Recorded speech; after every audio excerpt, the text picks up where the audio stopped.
Bismillahirrahmanirrahim. Assalamualaikum warahmatullahi wabarakatuh. Selamat pagi teman-teman mahasiswa mahasiswi yang kami cintai dan kami banggakan. Apa kabar semuanya? Semoga selalu dalam lindungan Allah Subhanahu wa taala. Kali ini kita akan memasuki pertemuan yang ketiga Yang kemarin alhamdulillah saya lihat dari pekerjaan dan lain sebagainya, Masya Allah banyak yang sudah paham dengan apa yang kami sampaikan. Dan sekali lagi, jika memang tidak paham silahkan hubungi. Sudah kami buatkan grup WA masing-masing untuk menanyakan tentang apa saja yang tidak difahami. Insya Allah kami jelaskan semuanya. Dan kali ini kita akan membahas tentang problematika akhlak dalam kehidupan. Bismillahirrahmanirrahim. Yang pertama akan kita bahas yakni tentang akhlak dalam kehidupan. Kemudian ada pula problematika akhlak dalam kehidupan, dan juga adanya nanti kita ambil kesimpulan tentang apa yang kita bicarakan saat ini. Sekali lagi perhatikan videonya. Perhatikan karena ini satu-satunya cara secara visual Anda bisa mendapatkan keterangan dari kami tentang materi yang saya sampaikan. Akhlak dalam kehidupan. Sebagaimana yang kita ketahui, pengertian akhlakul karimah adalah jamak dari kata khuluq. Menurut bahasa berarti adat, kebiasaan Dan Imam Al-Ghazali memberikan definisi akhlak sebagai kondisi jiwa yang mantap dalam diri manusia sehingga menimbulkan satu perbuatan dengan mudah tanpa memerlukan lagi pemikiran dan pertimbangan lagi untuk berbuat. Kemudian dari pengertian itu jelaslah bahwa kajian akhlak adalah tingkah laku manusia, atau tepatnya nilai dari tingkah laku tersebut yang bisa bernilai baik, mulia atau sebaliknya bernilai buruk atau tercela. Yang dinilai di sini adalah tingkah laku manusia dalam berhubungan dengan Tuhannya, dengan Allah Subhanahu wa taala, yakni dalam melakukan ibadah, dalam berhubungan dengan sesamanya, dalam berhubungan dengan makhluk hidup yang lain seperti binatang dan tumbuhan, serta dalam hubungan dengan lingkungan yang juga merupakan makhluk Tuhan, makhluk ciptaan Allah Subhanahu wa taala. Jadi bukan hanya tentang hubungan kita kepada Allah, namun juga kepada setiap ciptaan Allah Subhanahu wa taala. Kemudian ada hubungan akhlak ini terbagi menjadi dua. Kami bagi menjadi dua, yakni akhlak kepada Khalik, Allah sang pencipta, dan akhlak kepada makhluk ciptaannya. Jadi akhlak kepada Allah ini wajib sekali untuk kita munculkan. Apa saja akhlak kepada Allah ini? Apa saja bentuk-bentuknya, apa saja? Insya Allah nanti akan kami jelaskan. Kemudian sebelum menginjak ke problematika akhlak dalam kehidupan, kami ingatkan kembali adanya akhlak kepada makhluk ciptaannya.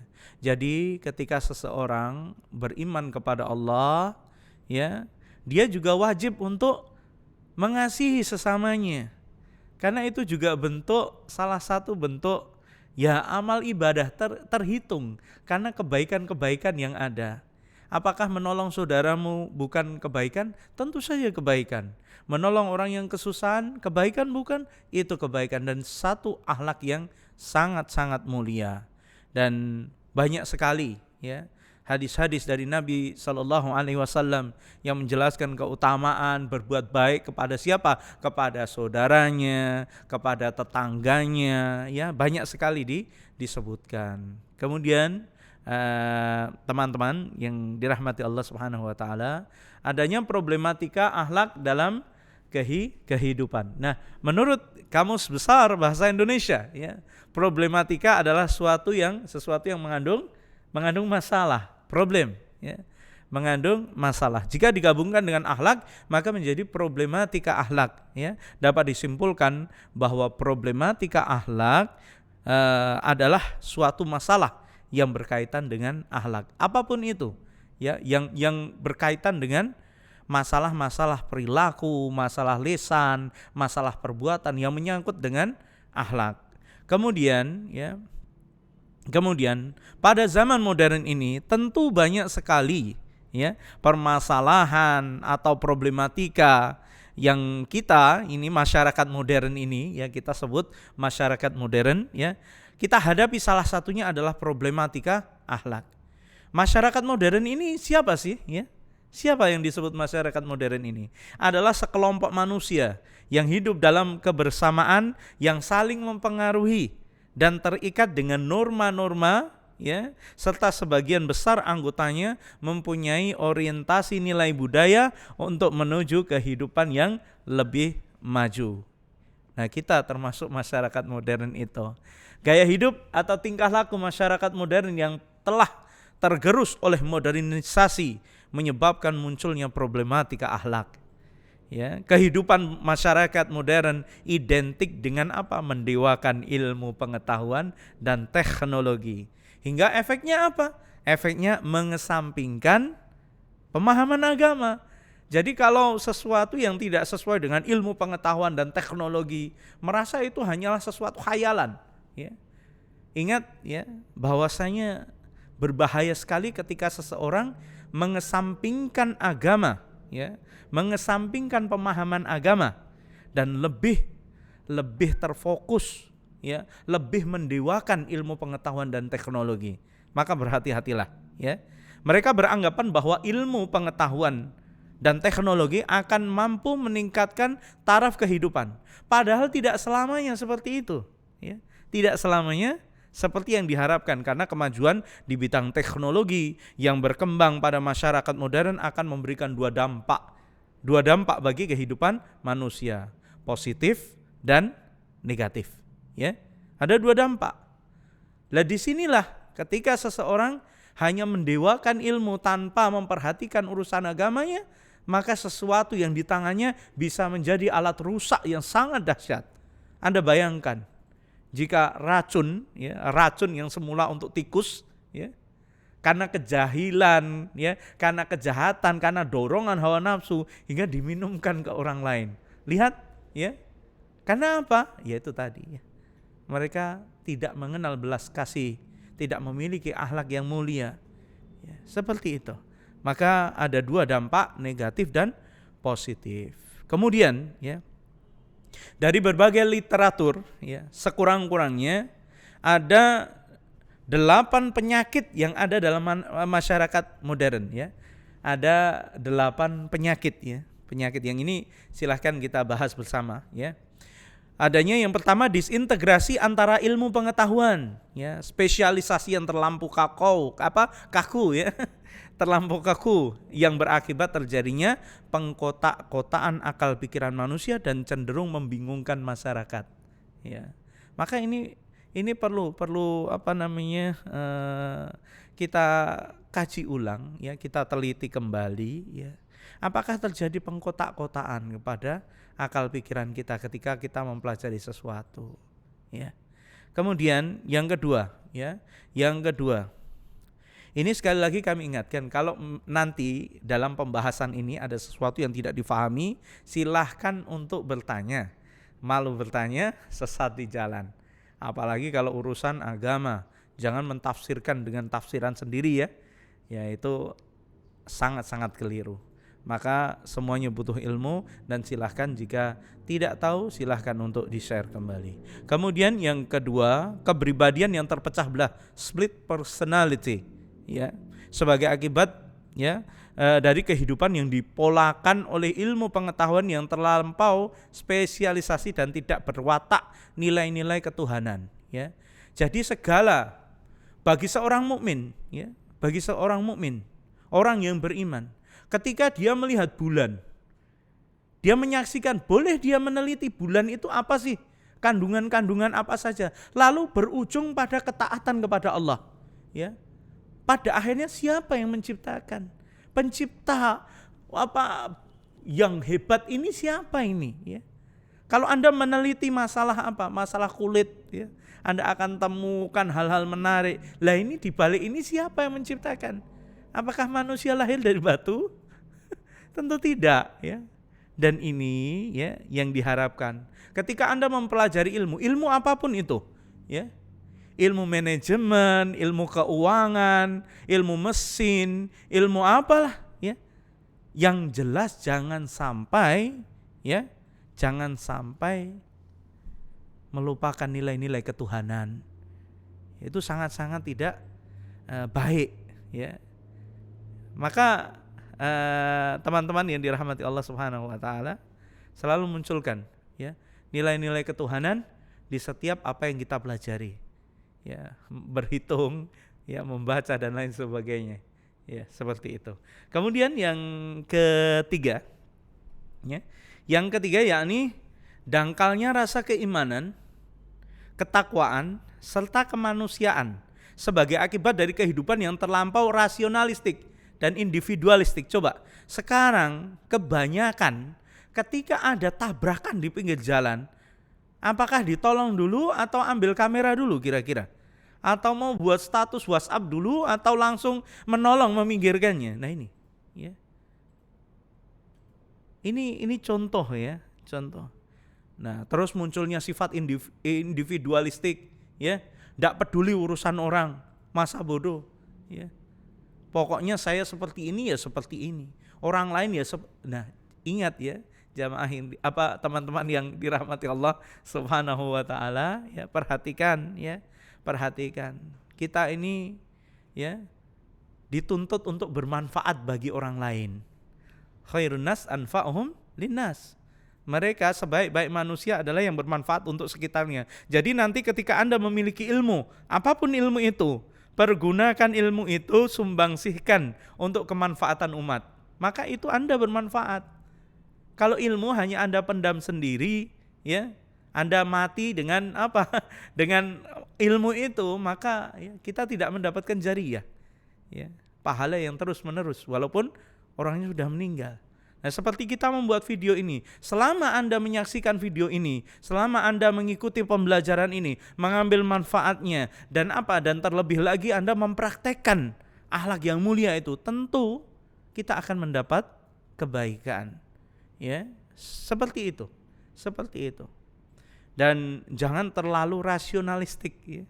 Ya, terlalu rasionalistik, ya.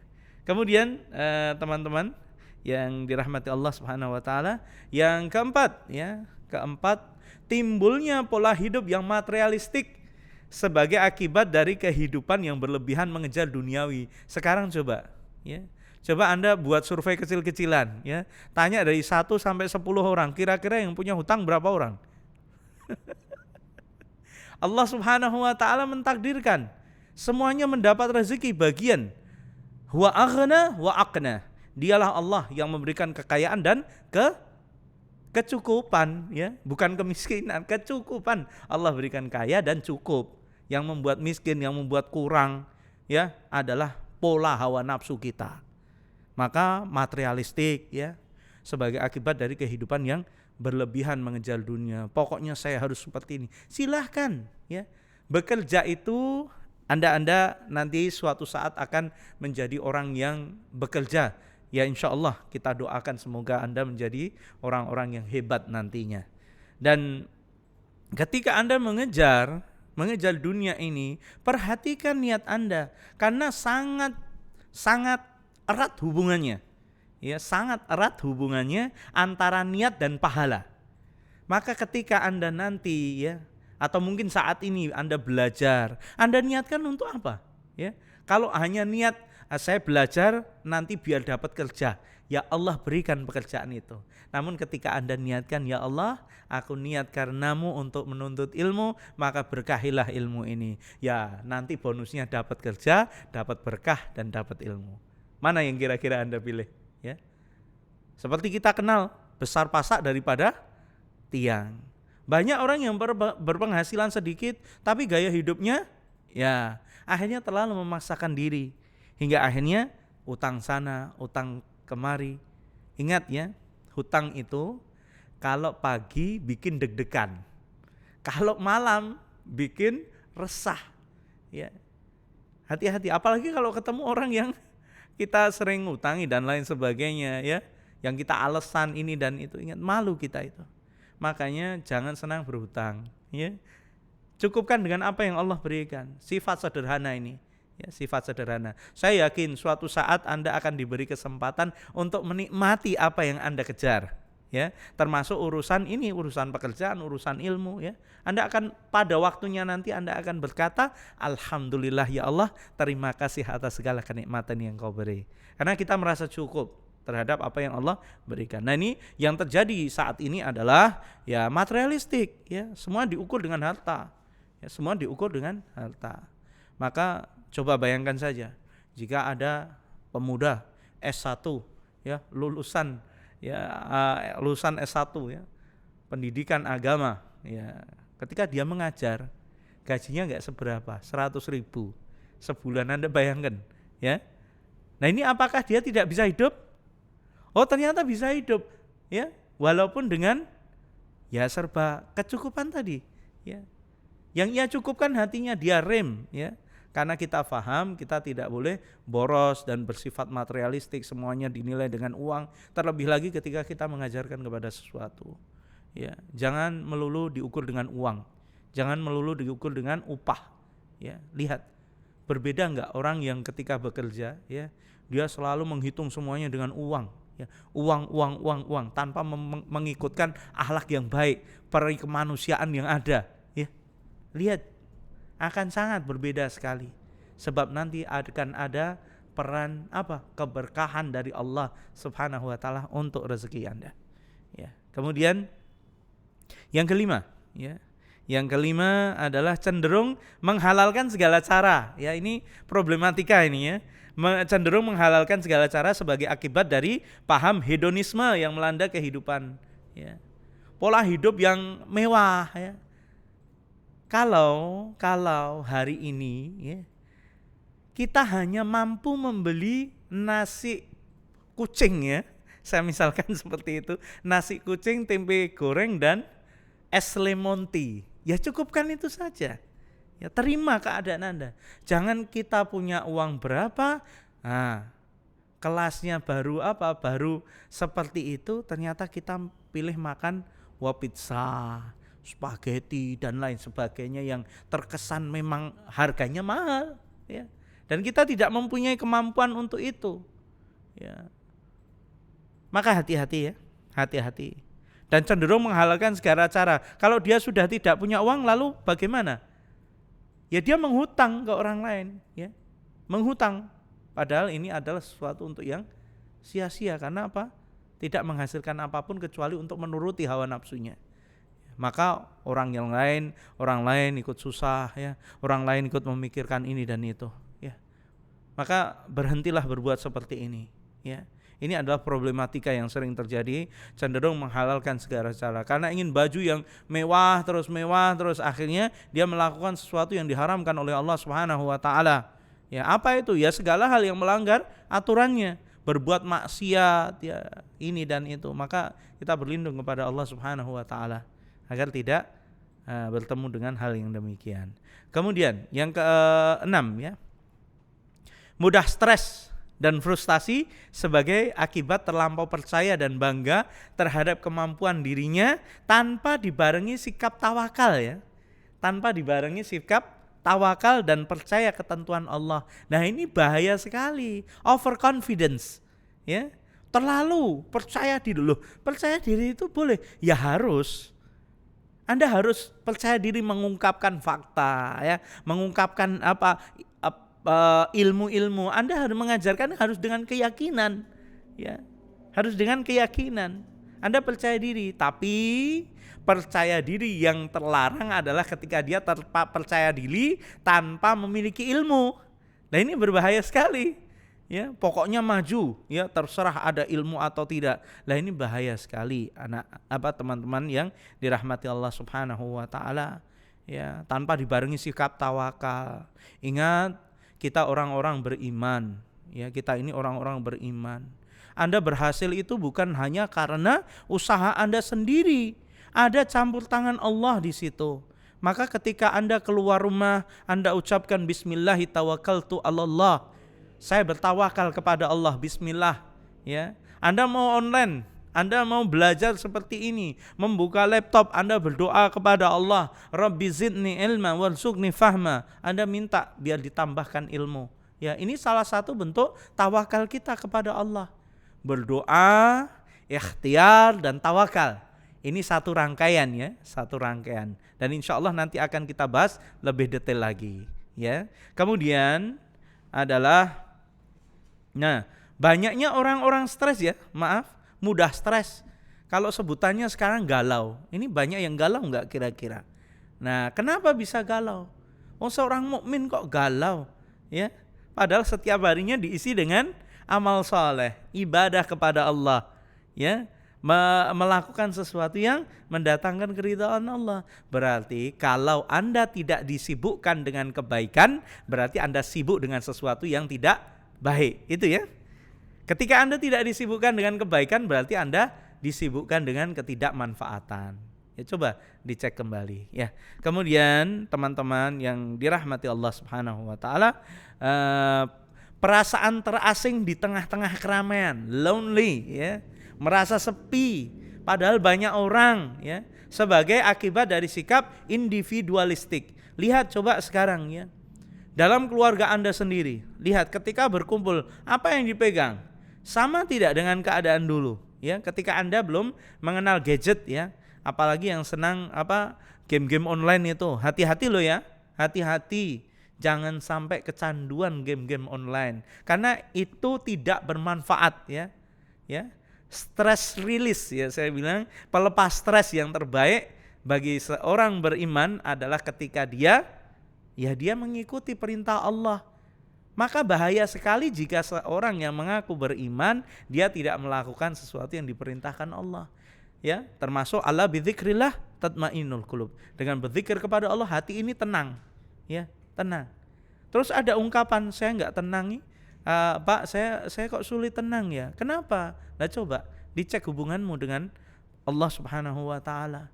Kalau dia enggak tenang hatinya, larinya ke HP, ke game-game online dan merasa tenang dengan itu, maka hati-hati.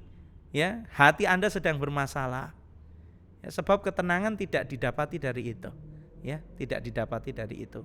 Maka perasaan merasa kesepian ya akan muncul, padahal itu di tengah keramaian. 10 orang semua bawa HP di satu ruangan, hanya satu yang enggak bawa. Ya cuman satu orang itu yang tidak Allahu Akbar ya. Tidak sibuk dengan gadgetnya. Padahal omong-omongan interaksi itu sangat-sangat baik ya untuk kondisi psikologi kita. Ya. Wong ada tamu, bahkan tamu jauh-jauh saja disambui main HP. Apakah ini akhlak yang mulia? Tentu bukan. Ya. Bahkan ya ketika ada seseorang yang ngobrol dengan Anda, berbicara dengan Anda, tataplah matanya. Ya, sebagai bentuk apresiasi Anda menghargainya. Namun sekarang ya bukan tatap mata ya, tapi tatap HP. Ya. Maka hati-hati ya, hati-hati. Ini adalah problema akhlak yang sering muncul ya. Kemudian yang ke-8 yang terakhir, kehilangan harga diri dan masa depan sebagai akibat dari perbuatan menyimpang yang dilakukannya. Perbuatan menyimpang itu apa? Ya, perbuatan yang tentunya tidak diperintahkan oleh Allah Subhanahu wa taala, menyimpang ya. Kira-kira kalau ada pertanyaan ya, apa tugas Anda di muka bumi ini? Anda diciptakan untuk apa? Ya. Kalau sesuai dengan perintah Allah, Anda diciptakan untuk beribadah kepada Allah. Lah pertanyaannya sekarang, bagaimana sholat 5 waktu Anda? Ya, bagaimana hubungan Anda kepada Allah? Jika tidak baik, maka hati-hati Anda sedang menyalahi fitrah, menyalahi ketentuan Allah, dan setiap yang menyalahi ketentuan Allah maka akan runyam kehidupannya. Ya, kehilangan harga diri tentu iya, ya tentu. Mungkin ada sebagian dari Anda yang mungkin sudah menikah, ya, ada mungkin Anda dibesarkan oleh orang tua Anda. sebagai anak, ya, sebagai anak, ya. Kira-kira wajib gak Anda menghormati orang tua? Wajib. Namun ketika Anda melawannya, Anda tidak sopan kepadanya, menyalahi perintah Allah enggak? Ya. Padahal Allah Subhanahu wa taala memerintahkan kita wabil walidaini ihsan. Ya, dan berbuatlah perbuatan yang baik kepada kedua orang tuamu. Kira-kira menyalahi fitrah enggak? Menyalahi perintah enggak? Iya, menyalahi perintah. Kalau sudah menyalahi perintah Allah, maka ya bagaimana hati akan menjadi tenang? Bagaimana masa depan akan cerah sementara sementara orang tua tidak meridhoinya. Hati-hati ya. Hati-hati hubungan Anda kepada orang tua Anda. Perhatikan, minta doanya terus, minta doanya, minta restunya. Jangan sampai masa depan Anda menjadi gelap bukan karena apa? Bukan karena Anda tidak punya ilmu atau yang lain-lainnya, tapi karena tidak mendapatkan ridho dari kedua orang tua. Sebab ketika orang tua marah kepada Anda, maka Allah pun akan marah kepada Anda. Hati-hati ya, hati-hati ya. Dan ini menghilangkan harga diri Anda. Coba, apakah ada ketika orang ya disebutkan, wah saya kenalkan ini teman saya, ini terkenal durhaka sama bapak ibunya. Kira-kira seneng gak kalian? Ya gak seneng karena orang durhaka. Karena anak itu anak yang durhaka. Coba kalau Anda dikenalkan, ini siapa? Oh ini teman saya, Masya Allah, dia sering bantu setelah kuliah, bantu kerja orang tuanya. Oh ini orang tuanya sedang sakit, dia yang merawatnya, memandikan. Kira-kira seneng gak kita? Seneng ya, mendapat teman seperti itu sangat senang. Maka teman-teman yang dirahmati Allah, jauhi perbuatan-perbuatan menyimpang ya. Laki-laki ya sekarang berpenampilan seperti perempuan, hati-hati nih menyalahi perintah Allah Subhanahu wa taala dan Rasulnya. Ya, sebagai pemimpin ya pemimpin Anda. Ya, maka sangat penting bagi kita untuk menambah keilmuan tentang hal ini. Dan inilah problematika yang terjadi. Kemudian ya, selain problematika dalam aspek pengembangan intelektual, khususnya pengembangan ilmu pengetahuan dan teknologi dalam masyarakat modern mengalami berbagai problem dalam aspek lainnya. Seperti apa? Aspek politik, aspek pluralisme agama, aspek spiritual, aspek etika ya. Semuanya ya. Kemudian dalam aspek politik banyak terjadi perebutan kuasa ya, kemudian menghalalkan segala cara ya, sehingga mampu menghilangkan manusia, menjadikan manusia lupa dengan kehidupan akhirat. Ya, kemudian ya adanya dalam aspek spiritual ya, masyarakat modern senantiasa terbuai dalam situasi keglamoran, mendewakan ilmu pengetahuan dan teknologi yang menjadikan mereka meninggalkan pemahaman-pemahaman agama, hidup dalam sikap sekuler yang menghapus visi keilahian. Maka hati-hati ya, hati-hati dengan hal tersebut. Kemudian adalah akibat dari itu, maka dari kehidupan masyarakat modern sering dijumpai banyak orang yang merasa gelisah, unconfidence, tidak percaya diri, stres, dan tidak memiliki pegangan hidup. Kegelisahan hidup mereka sering disebabkan karena apa? Karena takut kehilangan apa yang dimiliki. Ya, rasa khawatir terhadap masa depan yang tidak dapat dicapai sesuai dengan harapan, daya saing yang tinggi dalam memenuhi kebutuhan hidup, dan akibat banyaknya pelanggaran dosa yang dilakukan. Oleh karenanya dan ini yang terakhir adalah dalam aspek etika ya, masyarakat modern mengalami krisis moral yang berkepanjangan. Masyarakat modern seringkali menampilkan sifat-sifat yang kurang dan tidak terpuji dan menyimpang dengan norma-norma yang berlaku, baik norma agama, adat istiadat ataupun hukum. Kemudian ya menurunnya kualitas moral bangsa yang dicirikan dengan membudayanya praktek KKN, korupsi dan nepotisme serta berbagai konflik ya.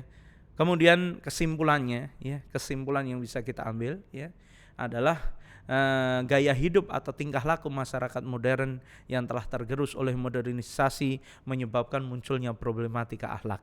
Kehidupan masyarakat modern identik dengan mendewakan ilmu pengetahuan dan teknologi, mengesampingkan pemahaman agama. Kemudian adalah mereka beranggapan bahwa ilmu pengetahuan dan teknologi akan mampu meningkatkan taraf kehidupan, padahal tidak selamanya seperti yang diharapkan, karena kemajuan di bidang teknologi yang berkembang pada masyarakat modern akan memberikan dua dampak, yakni positif dan negatif. Kemudian adalah selain problematika dalam aspek pengembangan intelektual, khususnya pengembangan ilmu pengetahuan dan teknologi dalam masyarakat modern mengalami berbagai problem dalam aspek lainnya, ya, seperti aspek politik, pluralisme agama, aspek spiritual dan aspek etika. Nah, teman-teman yang dirahmati Allah Subhanahu wa taala, akhirnya kita tiba di penghujung materi. Sebelumnya, jika Anda ingin memahami isi materi, maka fokuslah, ya. Simak videonya dari awal sampai akhir.